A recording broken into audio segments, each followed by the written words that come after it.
आज की प्रेरक कहानी सकारात्मक सोच।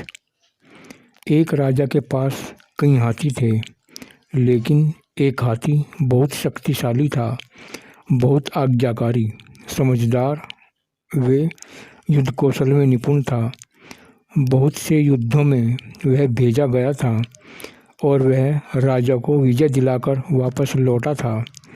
इसलिए वह महाराज का सबसे प्रिय हाथी था।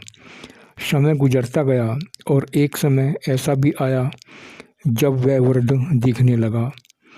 अब तक वह पहले की तरह कार्य नहीं कर पाता था। इसीलिए अब राजा उसे युद्ध क्षेत्र में भी नहीं भेजते थे।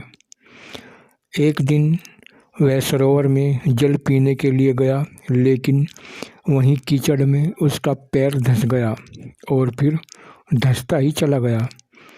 उस हाथी ने बहुत कोशिश की, लेकिन वह उस कीचड़ से स्वयं को नहीं निकाल पाया। उसकी चिंगाड़ने की आवाज़ से लोगों को यह पता चल गया कि वह हाथी संकट में है। हाथी के फंसने का समाचार राजा तक भी पहुंचा।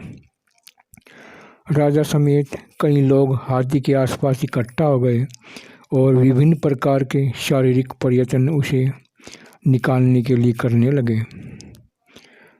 लेकिन बहुत देर तक प्रयास करने के उपरांत कोई मार्ग नहीं निकला। तभी एक महर्षि मार्ग भ्रमण पर जा रहे थे।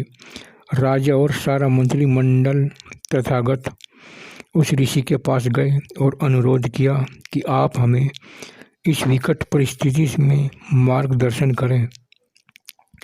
ऋषि ने सबके घटना स्थल का निरीक्षण किया और फिर राजा को सुझाव दिया कि सरोवर के चारों ओर युद्ध के नगाड़े बजाए जाएं। सुनने वालों को विचित्र लगा कि भला नगाड़े बजाने में वह फंसा हुआ हाथी बाहर कैसे निकलेगा।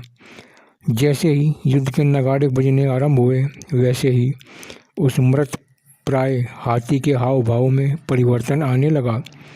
पहले वे धीरे धीरे खड़ा हुआ और फिर सबको हतप्रभ करते हुए स्वयं ही कीचड़ से बाहर निकल आया।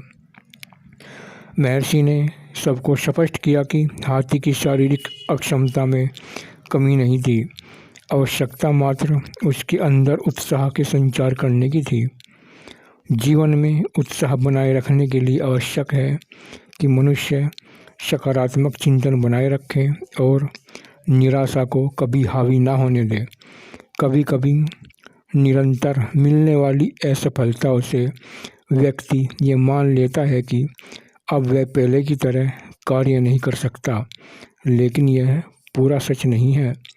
सकारात्मक सोच ही आदमी को आदमी बनाती है, उसे अपनी मंजिल तक ले जाती है। धन्यवाद।